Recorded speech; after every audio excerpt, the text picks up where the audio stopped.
Okay, so maybe starting with Kyle. Obviously, he said he expects to not miss any time, and then Caruso is probable for Friday, correct? Correct. Alex State was just held out of the contact portion of practice, but did everything else. We're hopeful he's good to go, and then Kyle's good to go too. Any advice to Kuz? Did you ever wear goggles? I never did. I never had to wear the goggles, but I was watching James Worthy on the post-game show the other night. He was talking about just making sure they stay fog-free or clean. You have to wipe them off every now and then, but he should be fine. He's been playing really well, and any concern that this could be a disruption of the rhythm he's been building? There's always a concern when you have an injury. Especially one that could be a little bit of a nagging injury, but we'll keep an eye on it, and hopefully we don't skip a beat. When he first came back and he was trying to go in the game, how much was he trying to persuade you? And how much were you just not listening to it? He very much wanted to play, and I just had to hold him out. Sometimes you have to do what's in the best interest of the player, and that was the case here. He very much wanted to be back in the game. Will Avery travel with you guys or stay back to rehab?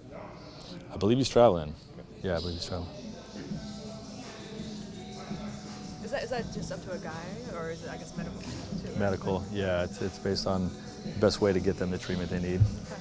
Yep. When you go on trips like this, you've done this quite often. What's your view on what the idea is of trying to win X amount of games? All of them, obviously. But is there a number in your head that coaches think this would be good for a road trip for us? Me personally, I've never really tried to put a number on it. Again, the single-minded focus, stay in the moment.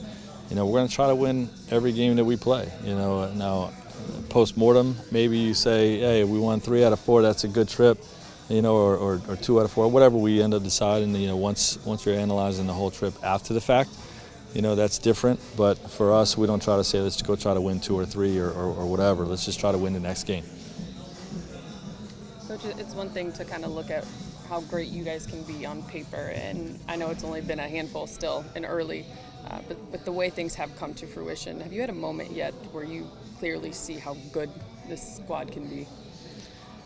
Well, when I look at 12-2 and I look at all the mistakes we make on the court, that's when I think of how good we can be. We're winning without playing to our best, and that's an exciting thing. When you're doing that, you have a high ceiling.